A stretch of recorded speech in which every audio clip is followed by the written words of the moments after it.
시편 139편은 다윗이 내가 믿는 하나님은 어떤 분인가에 대한 신앙의 고백이 담겨 있는 시편이 시편 139편입니다. 전체가 24절로 이루어져 있는데 6절씩 이렇게 4번 나누어져 있습니다. 1절부터 6절까지는 우리 하나님은 모든 걸 아시는 전지하신 하나님에 대해서 말씀하고 있습니다. 그래서 나의 앉고 일어섬을 아시고 멀리서도 나의 생각을 밝게 하시고 내 눕는 것과 내 가는 모든 길을 아시고 내 혀의 말 하나도 알지 못하는 것이 없다 라고 하시면서 하나님 모든 걸 아신다는 그 고백을 했고 7절부터 12절까지는 편재하신 하나님, 모든 곳에 다 계신 하나님에 대해서 이야기를 했습니다. 자신이 저 하늘에 올라간다 할지라도 거기도 하나님이 계시고 소울 저 무덤에 내려간다 할 거기도 하나님이 함께 계시고 내가 새벽 날개를 치며 저 바다 끝에 간다 할지라도 거기도 하나님이 계시더라. 그래서 하나님은 아니 계신 곳이 없는 편재하신 하나님에 대해서 그가 고백을 했고 도로 13절부터 17절까지는 무엇에 대해서 고백하고 있냐면 전능하신 하나님, 특별히 전능하신 하나님을 그 고백하면서 내 내장을 지으시고 나의 모든 나의 생명을 창조하신 그 하나님이 얼마나 전능하신 분인가에 대해서 설명을 했습니다. 그리고 오늘 우리가 이제 마지막 부분인 19절부터 24절까지는 우리 하나님께서 공의로우신 하나님, 공의로우신 하나님에 대해서 기록하고 있습니다.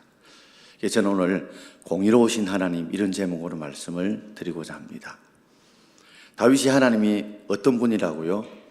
모든 걸 아시는 전지하신 하나님, 아니 계신 곳이 없이 다 계시는 편재하신 하나님, 그리고 우리 모든 것을 가능케 하시는 전능하신 하나님, 그리고 모든 일을 공의롭게 심판하시고 이끌어 가시는 공의로우신 하나님, 이런 분명한 신앙의 기반, 하나님이 어떤 분인가 분명한 신앙의 기반 속에서 그 다윗의 신앙의 삶들이 이루어졌다는 겁니다. 다윗이 하나님 마음에 합한 그런 신앙생활을 할 수 있던 것은 이 하나님에 대한 분명한 신앙의 뿌리가 든든히 박혀 있었고 확실하게 박혀 있었기 때문에 다윗이 하나님 마음에 합한 삶을, 믿음의 삶을 살아가게 된 줄 믿습니다. 오늘 공의로운 하나님에 대해서 우리가 묵상할 텐데요. 두 가지로 한번 생각해 보려고 합니다. 자, 첫 번째 제목을 우리가 참 읽어봅시다. 공의로우신 하나님께서 악인을 심판해 달라고. 공의로우신 그 하나님께서 악인들을 심판해 달라는 내용이 이 전반부에 기록되어 있습니다. 우리 19절 말씀을 함께 읽어봅시다. 하나님이여 주께서 반드시 악인을 죽이시리다. 피 흘리기를 즐기는 자들아 나를 떠날지어다. 하나님이여 주께서 반드시 악인을 죽이리다. 이 말은 심판하실 것이다. 반드시. 하나님은 공의로운 하나님인 까닭에 반드시 악에 대해서는 반드시 죽인다, 심판하신다고 분명한 고백을 하고 있습니다. 그러면서 악인이 어떤 악인이냐? 피 흘리기를 즐기는 자들, 피에 굶주린 자들, 이 악인들, 피 흘리기를 좋아하고 피에 굶주린 자들은 나를 떠날지어다. 왜요? 하나님이 공의 하나님이시기 때문에 악인들의 죄를, 악인들의 악을 반드시 심판하시기 때문에, 죽이시기 때문에 지금 너희들이 범하는 죄도, 너희들이 범하는 악도 반드시 하나님이 심판하실 것이 분명하기 때문에 하나님의 공의의 심판을 당하기 싫거든 나를 떠나라 라고 분명히 공의 하나님이 선과 악을 심판하게 될 거라는 확실한 믿음을 가지고 있습니다. 그러면 20절에는 좀 더 자세하게 이렇게 말씀하고 있죠. 자, 20절 말씀을 우리 함께 읽어봅시다. 그들이 주를 대하여 악하게 말하며 주의 원수들이 주의 이름으로 헛되이 맹세하나이다. 그들이 어떤 사람요? 악한 자들이 주께 대하여서 악하게 말을 하고 있습니다. 아니, 주님에 대해서 이 원수들이, 악인들이 어떻게 악하게 말하냐, 그 뒤편에 설명을 하고 있죠. 자, 주의 원수들, 악인들이 주의 이름으로 헛되이 맹세한다. 망령되이 맹세한다는 겁니다. 이 사람들이 거짓을 행하고 악을 행하고 그리고 남을 속이면서 남을 죽이려고 하면서 사람들 앞에서는 자신이 나는 절대 그럴 일이 없다. 나는 절대 죽이려고 하지 않았다. 사람들이 안 믿어주잖아요. 평소 행실이 악한 행실을 하니까 믿어주지 않죠. 그래서 그들이 마지막 히든 카드를 꺼내는 겁니다. 뭐라고요? 내가 하나님께 맹세한다. 내가 하나님께 맹세해. 나는 절대로 그들을 괴롭히지도 않고 죽이려고 하지 않았다. 이렇게 하나님의 이름을 헛되이 망령되이 이용을 해서 맹세하는 이 악한 무리들은 반드시 하나님이 심판하게 될 것이라고 다윗이 고백을 하고 있는 것입니다. 그러면서 21절과 22절에 이제 마무리해서 이렇게 설명하고 있죠. 자, 같이 읽어봅시다. 여호와여, 내가 주를 미워하는 자들을 미워하지 아니하오며 주를 치러 일어나는 자들을 미워하지 아니하나이까. 내가 그들을 심히 미워하오니 그들은 나의 원수들이니이다. 여호와여, 내가 주를 미워하는 자들을 내가 미워하는 것이 당연하지 않습니까? 그러니까 다윗을 향해서 피를 흘리게 만들고 죽이게 만들려고 했던 사울왕과 그런 일당들이 있겠죠. 이방 나라 세력들이 있겠죠. 그런 자들은 주를 미워하는 자들이니까 나도 당연히 주님이 미워하는 자를 미워하는 것이 당연하다는 겁니다. 주를 치러 일어나는 자들, 이 친다니까 좀 확 와닿지 않는데 이걸 대적한다는 말입니다. 주를 대적하는 자들 어떻게 대적을 했어요?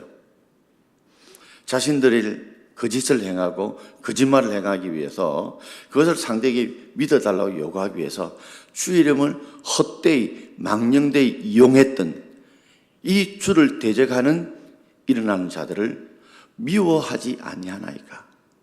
주님이 미워하니까 나도 그들을 미워할 수밖에 없다 라고 이야기를 하는 것입니다. 그러므로 내가 그들을 심히 미워하니 그들은 나의 원수들입니다. 그러니까 다윗은 자신의 삶을 돌아보면서 분명히 악인들은 하나님이 심판하게 될 것이고 그 반드시 하나님께서 거기에 대해서 보응을 할 것이라는 확신을 가지고 있고, 그리고 내가 그들을 미워할 수밖에 없는 것은 그들이 한 모든 행동이 하나님 보실 때에 어렵지 못하기 때문에, 심판받을 행동이기 때문에 나는 그들을 심히 미워한다고 고백을 하고 있습니다. 요사이 미투 운동이 신문이나 방송이나 인터넷에서 많이 이렇게 지금 어필되고 있습니다. 자신이 가지고 있는 힘과 권력과 지위를 가지고 연출가라든지 감독이라든지 또 배우라든지 또는 교수라든지 이런 걸 가지고 자기보다 약한 여자들을 성추행하고 성폭력했던 사람들이 지금 신문지상에서 많이 들고 있지 않습니까? 여자들이 옛날에 이런 것을 고백하면 수치스럽고 자신의 앞날이 막히는 일이잖아요. 그런데 지금 본물 터지시 터져나오고 있고 그들이 자신의 죄를 지금 고백하고 있고 인정하고 있는 것을 보면서 그들은 그런 일이 다시는 밝혀지지 않고 죽을 때까지 감춰질 줄 알았지만 때가 되면 그것이 다 드러나고 밝혀지는 걸 보면서 분명히 하나님은 악을 그냥 두지 않으시고 반드시 죽이시고 심판하신 줄 믿습니다. 지금 당장은 그렇지 않고 없는 것 같이 보여도 분명히 하나님은 악한 자의 죄악을 그냥 두지 않으시고 반드시 때가 되면 하나님이 보응하시고 갚으시는 줄 믿습니다. 그러면서 다윗의 위대한 점은 이제 그 다음 면에 나옵니다. 다윗은 그러면 자신이 하나님 앞에서 나는 어려우냐, 나는 당당하냐, 그런 면에서 하나님 앞에 자신을 살펴달라고, 하나님 나를 시험해 봐달라고 그렇게 말씀하고 있습니다. 자, 두 번째 제목을 우리 같이 한번 읽어봅시다. 공의로우신 하나님께서 다윗 자신을 시험해 달라고. 공의로운 하나님께서 나 다윗도 하나님이 한번 시험해달라고, 살펴달라고 그렇게 말씀하고 있습니다. 우리 23절을 우리 함께 읽어보겠습니다. 하나님이여 나를 살피사 내 마음을 아시며 나를 시험하사 내 뜻을 아옵소서. 하나님은 사람은 중심을 보지 못해요. 외모를 봅니다. 하나님은 뭘 보십니까? 우리 마음의 중심까지 보시는 분이시죠. 하나님께서 내 마음의 중심을 살펴보십시오. 그래서 내가 지금 어떤 마음인지를 주님 좀 알아주십시오. 내가 단지 이들이 내게 피 흘리게 만들고 힘들게 만들고 나를 고통스럽게 만드니까 내가 미워하는 것이 아니라 정말 그들이 하나님 앞에서 옳지 않는 잘못된 행동을 하고 있다는 것이죠. 그래서 하나님, 내 마음의 중심을 살펴보시고, 그래서 내 마음이 정말 어떠한지 하나님이 좀 알아보십시오. 그러면서 한 번 더 설명하죠. 나를 하나님 시험해 보십시오. 한번 테스트 해 보십시오. 우리가 공부를 할 때 되면 다 알고 있는 것처럼 보이지요. 내가 다 알고 있는 것처럼 보이는데 막상 시험 치면 100점이 잘 안 나옵니다. 우리는 착각할 때가 많거든요. 내가 다 알고 있다, 완전하게 알고 있다 싶은데 시험을 딱 짚으면 성적이 100점이 안 나온단 말이에요. 그건 뭐냐면 우리가 모르는 것들이 완전히 알지 못하는 것이 많듯이 하나님, 나를 한번 테스트해 보십시오. 아브라함에게 이삭을 바치라고 하셨던 하나님, 그러면서 정말 너가 나를 경외하는지 하나님이 테스트해 보신 거잖아요. 그래서 아브라함이 이삭을 죽이려고, 진짜 죽이려고 할 때 아브라함 부르시면서 이제야 너가 나를 경외하는 줄을 내가 알았다고 하나님 그 테스트를 인정해 주지 않았습니까? 오늘도 하나님은 다윗을 향해서도 살펴보고 계시는 거예요. 그러면서 하나님, 나를 한번 테스트해 보십시오. 그리고 내 뜻이 하나님 중심으로 맞는 뜻인지 잘못된 뜻인지 한번 살펴봐 주세요. 내가 내 욕심으로 그들을 미워하고 그들을 원수로 생각하고 그들이 심판당했으면 좋겠다는 그런 뜻이 아니라 정말 이들이 하나님 앞에서 옳지 못하고 심판받을 만한 그런 행동을, 그런 말을 하고 있다는 것입니다. 그래서 내가 그들을 미워하고 그들이 심판당하기를 원하고 있다는 내 마음을 살피시고 내 마음을 아시며 나를 시험해서 나를 뜻을 아옵소서. 이 속에 다윗은 이런 마음을 품고 있겠죠. 하나님은요, 심판이 목적이 아닙니다. 니느웨 백성도 그들이 회개하고 돌아오면 하나님이 그들도 받으시기를 원해요. 그들을 품으시기를 원해요. 그들을 용서해 주시기를 원해요. 그게 하나님의 뜻이거든요. 하나님 심판의 목적이 아닙니다. 그래서 하나님이 참고 또 참고 또 참고 기다린 이유는 하나님은 죄를 심판하는 것이 목적이 아니라 우리가 회개하고 돌아오기를 더 원하고 계시는 것이 하나님의 뜻인 줄 믿습니다. 다윗의 위대한 고백은 이겁니다. 보통 우리들은 내가 어떤 고난을 겪게 되어지면 내가 다른 사람에게 어떤 고난을 받고 학력으로 고난을 받게 되면 우리는 본능적으로 자기중심적으로 생각해요. 나는 죄가 없어. 난 억울한 것이 없어. 억울해. 나는 바로 살았는데 다른 사람들이 상대가 나를 힘들게 어렵게 해 라고 생각하면서 자신은 의인으로 생각하고 상대는 죄인으로 생각할 때가 많거든요. 근데 이 전반부는 그 상대를 죄인으로 분명히 다윗이 말하고 있어요. 그러면서 자신도 돌아보는 겁니다. 하나님께서도 내 마음을 살피시고 내 마음을 알아보세요. 나를 한번 시험해 보시고 내 뜻을 알아보세요. 그러면서 자신도 하나님 앞에 내어놓고 공의로운 심판에 하나님께서 나를 판단해 달라고 맡기고 있다는 겁니다. 우리들은 종종 다른 사람들의 작은 티는 보지만 내 마음에 있는 들보들을 보지 못하고 놓칠 때가 많잖아요. 그러나 다윗의 위대한 점은 그겁니다. 상대의 잘못한 것을 대해서 공의로 심판해 달라 하면서도 나의 잘못한 것, 나의 부족함이 있다면 이것조차도 하나님 내 뜻을 살피시고 내 마음을 시험하셔서 하나님 잘못된 것이 있으면 분명히 깨닫게 해달라고 기도하고 있는 것. 이게 바로 다윗의 위대한 점이죠. 아마도 다윗이 이런 생각을 가졌던 이유가 있을 것입니다. 이전에 다윗이 하나님 마음에 합하여 믿음으로 살았죠. 그러다 어느 틈엔가 그가 전쟁에 연전연승하면서 승리하자 그 마음이 교만하기 시작했어요. 왕이 전쟁을 나갈 때임에도 불구하고 늦게까지 자다가 결국 우리아를 쳐다보게 되고 그 우리아를 간음하게 되었습니다. 그리고 그 죄를 덮으려고 충신 우리아를 죽이게 되었어요. 바세바를 간음하고 우리아를 죽였던, 그러면서 완전 범죄인 줄 알았어요. 근데 하나님께서 다윗의 마음을 아시고 다윗을 시험하셔서 바로 너가 그 죄이야 라고 나단을 통해서 하나님이 그 죄를 묻지 않았습니까? 그러니 자신은 아무리 숨기고 싶어도 하나님이 다 아신다를 알고 내 마음을 살피셔서 내 마음을 아시고 내를 시험해서 내 뜻을 알아달라고 자기 하나님 앞에 지금 그런 하나님을 알고 있고 두려워하고 있고 그렇게 고백을 하고 있는 것입니다. 오늘 우리의 삶에도 우리가 다른 사람의 티만 볼 것이 아니라 오늘 우리 안에 우리의 중심을 보신다는 알고 우리 안에 들보는 없는가를 생각하고 우리가 찾아서 회개하며 살필 수 있는 저와 여러분 되기를 주의 이름으로 축원드립니다. 어떤 젊은 가정에서 전원주택으로 새로 이사를 갔어요.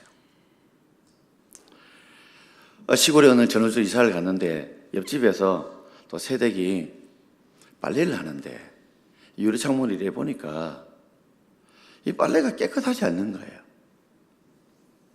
그래서 그 아내가 그렇게 말합니다. 좀 좋은 세제 좀 쓰지. 빨래를 왜 저렇게 깨끗하게 하지 않지? 하면서 툭툭 핀잔을 내는 겁니다. 또 며칠 있다가 또 빨래하면 또 그런 소리를 반복해요. 한 달쯤 흘려서 지나서 옆집 그 새댁이 빨래했던 것을 창문을 이렇게 통해서 보니까 너무 깨끗한 거예요. 누가 이야기해 줬나? 어떻게 오늘은 저렇게 빨래를 깨끗하게 했지? 이러니까 그 남편이 이런 말합니다. 오늘 우리 집 창문 깨끗하게 닦았다 내가. 우리 집 창문 깨끗하게 닦았다는 거예요. 자기 집 창문이 더러우니까 빨래가 더럽게 보이는 거예요. 우리는 우리의 마음의 창문을 닦지 않고 상대를 보게 되면 그 상대 형물이 마치 깨끗함에도 허물처럼 보인다는 거예요. 오늘 우리가 우리의 마음의 창문을 먼저 닦을 수 있는 저와 여러분 되기를 주의 이름으로 축원합니다. 어떤 한 소녀가요, 하루 일에 보니까 이 방 위에, 농 위에 보니까 거미줄이 많아요. 그래서 빗자루로 이제 거미줄을 이렇게 걷어내면서 그가 이렇게 기도를 한 거예요. 하나님, 내 방에 이 거미줄을 걷어내듯이 내 마음의 방도 하나님 깨끗하게 해 주옵소서 라고 기도를 했는데 그 마음속에 성령께서 주시는 음성이 들리는 거예요. 거미줄만 제거하면 많어. 거미줄 치는 거미를 죽여야지. 거미줄을 제거한다고 계속 거미가 생기잖아. 거미줄이 생기잖아요. 그러니까 거미줄 치는 거미를 죽여야 돼요. 여러분, 우리의 회개가 그래서 급발린 회개가 아니라 우리 속에 있는 그 본질을 회개하고 본질을 뉘우치고 우리가 거미줄만 치울 것이 아니라 거미를 잡아 죽일 수 있는, 거미줄 치는 거미를 잡아 죽일 수 있는 본질적인 회개를 할 수 있기를 바랍니다. 이 말은 우리 속에서 죄를 짓게 만들고 우리에게 하나님께 바로 살게 하지 못하는 이 사단을 죽여야 되는 거잖아요. 그런데 사단이 어떤 데는 서로 이간질하게도 만들고 서로 간에 미워하게도 만들고 서로 불평불만하게 만들 때에 그때 우리가 사람을 미워하기보다는 그 거미 줄치는 거민 사단을 우리가 정죄하고 죽일 수 있기를 바랍니다. 그럴 때 우리가 온전하게 우리 자신을 살피고 돌아볼 수 있게 되는 것이죠. 자, 오늘 마지막 24절에 오늘 이렇게 다윗은 마무리해서 시편 139편 24절에 말씀하고 있습니다. 우리 24절을 함께 읽어봅시다. 내게 무슨 악한 행위가 있나 보시고 길로 인도하소서. 내게 무슨 악한 행위가 있나 보시고. 만약에 하나님께서 내 마음을 살피시고 내 마음을 아시고 나를 시험해서 내 뜻을 분명히 아셔서 그 가운데 내가 잘못된 점이 있고 고쳐야 될 점이 있거든, 그럴 악한 행위가 있거든, 나를 고치게 하셔서 나를 어디로? 영원한 길로, 주님의 영원한 길, 축복의 길, 은혜의 길로 나를 인도해 달라는 겁니다. 다윗은 자신이 하나님 앞에 깨끗하다 생각해도 그래도 하나님 앞에 흠과 점이 있을 줄 알고, 하나님 혹시 내게 무슨 악한 행위가 있다고 한다면 고치게 하시고 바꾸게 하셔서, 그러므로 나를 회개케 하셔서 하나님의 영원한 길로 나를 나아갈 수 있게 해달라고 하나님 앞에 지금 간절히 기도하고 있는 것입니다. 우리 삶에도 그렇습니다. 돌아보면 우리 삶에도 부족하고 있는 것들이 참 많잖아요. 그럼에도 나의 부족과 연약은 잘 안 보이고 상대의 부족과 연약을 참 많이 보일 때가 많지 않습니까?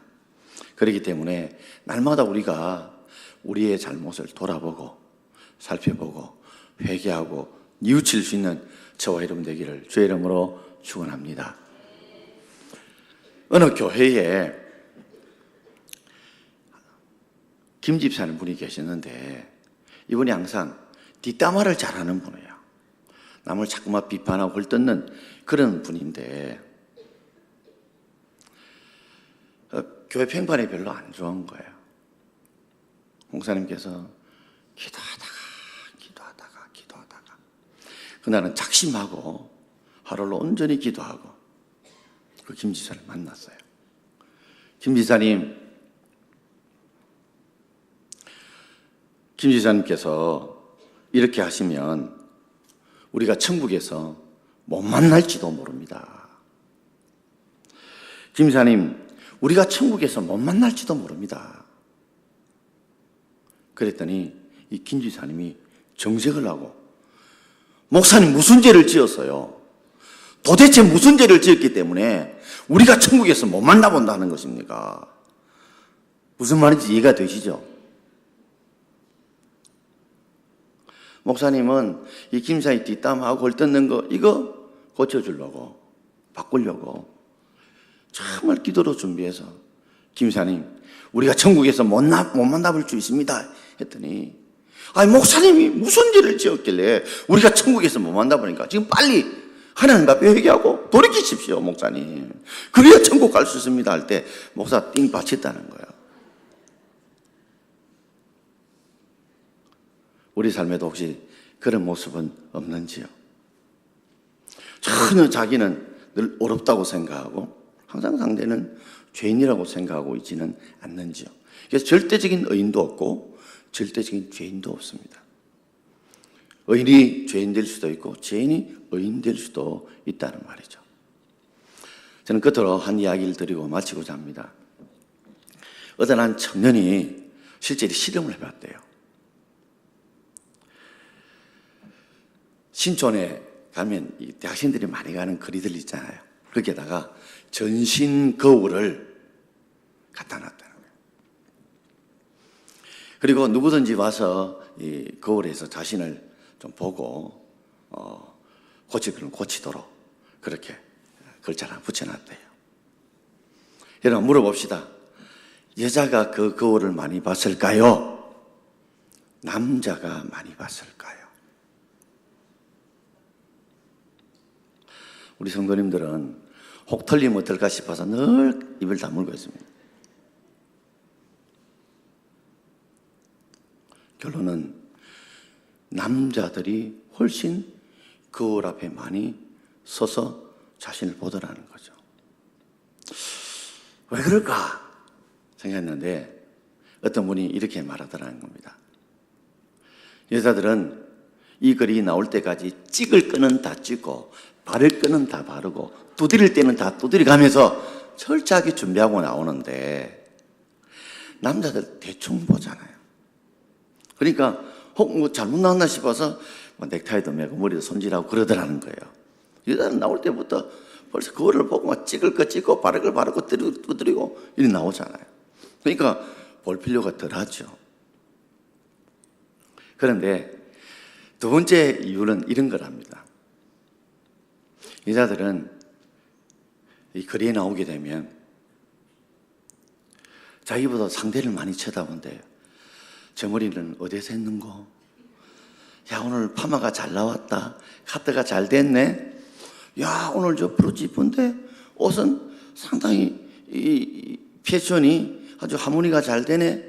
이렇게 상대를 쳐다보는데 막 이렇게 생각을 한다면 남자들은 그것보다는 자신을 돌아보는 데 더 선다는 겁니다. 제가 여성을 비하고 남성을 우울하다는 말이 아니라 이 말을 다시 돌아보면 우리도 남을 쳐다보기보다는 오늘도 우리를 돌아보고 우리를 살펴보고 우리를 주님 앞에 바로 설 수 있는 저와 여러분 되기를 주의 이름으로 축원드립니다.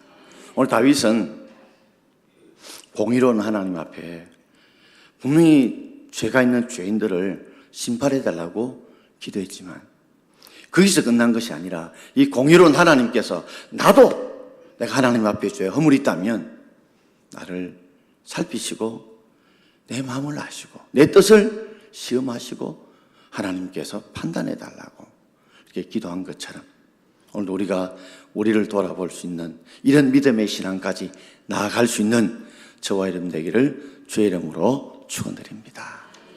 자, 우리 한번 찬송을 하나님 앞에 부르시면 좋겠습니다. 하나님은 너를 만드신 분, 너를 가장 많이 알고 계시며